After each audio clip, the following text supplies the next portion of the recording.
Assalamualaikum warahmatullahi wabarakatuh. Selamat pagi anak-anak. Apa kabar?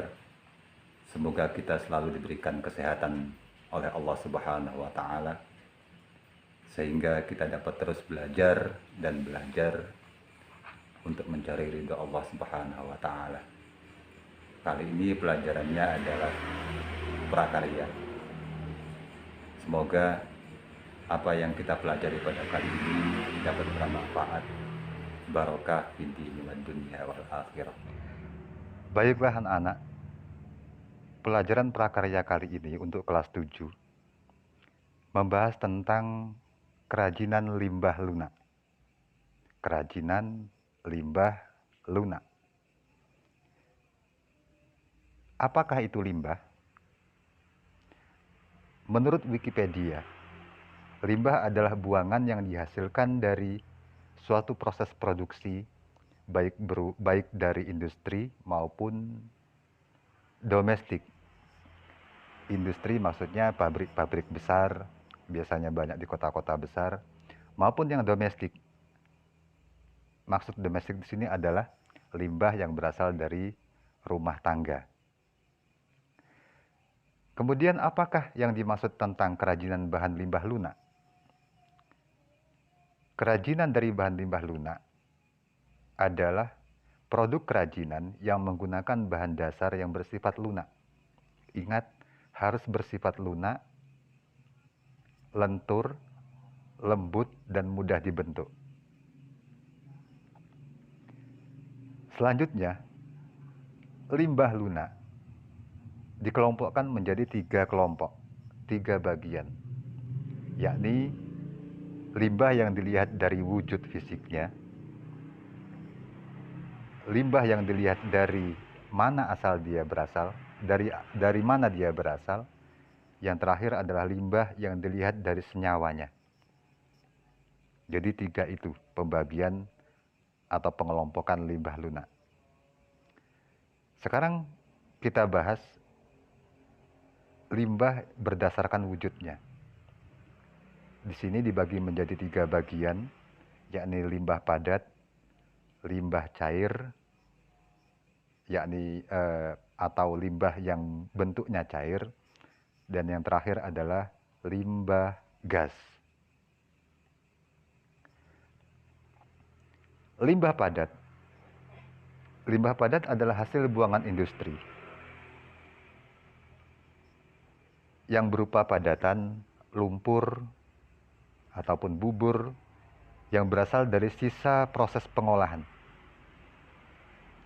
Sisa-sisa proses pengolahan. Di sini seperti digambar kelihatan contohnya kertas yang ada banyak di sekitar kita, kayu, atau gelas-gelas atau bekas kaca, kulit telur yang banyak di rumah kalian. Itu termasuk dalam kategori limbah padat. Yang kedua, limbah cair. Limbah cair itu adalah limbah yang wujud fisiknya berupa zat cair. Semisal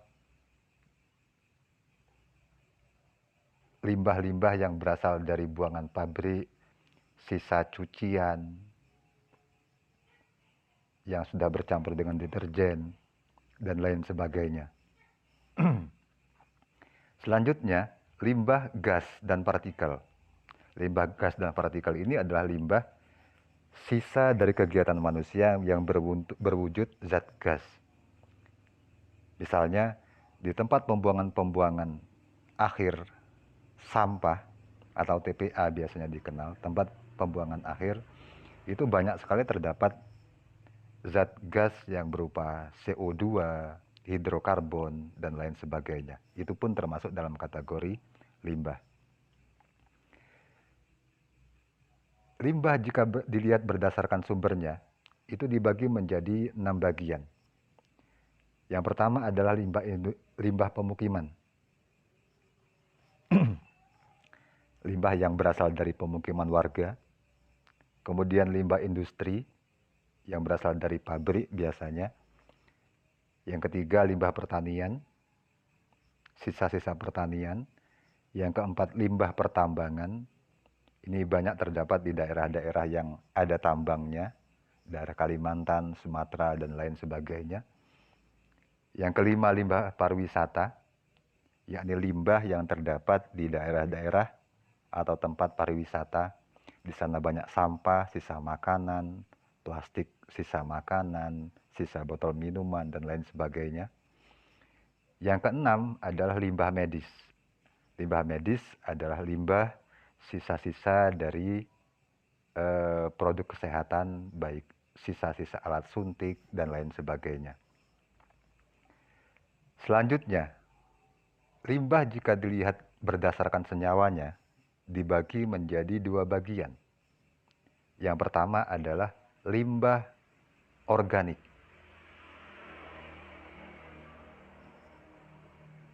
Yakni limbah yang dapat dengan mudah diuraikan atau mudah membusuk. Yang kedua adalah limbah anorganik. Limbah yang sangat sulit atau bahkan tidak dapat diuraikan atau tidak dapat membusuk. Ini contohnya, limbah organik, ada kulit jeruk, ada sisa-sisa makanan, sisa sayuran, ada kotoran hewan, itu juga termasuk dalam limbah organik. Selanjutnya, limbah anorganik. Ini contohnya, ada sisa botol minuman, sisa botol-botol yang dari beling, dan ini yang paling banyak yang terdapat di lingkungan kita adalah sisa bekas kantong plastik atau biasa kita sebut dengan kantong kresek. Itu juga termasuk dalam limbah anorganik. Jenis bahan limbah lunak. Bahan limbah lunak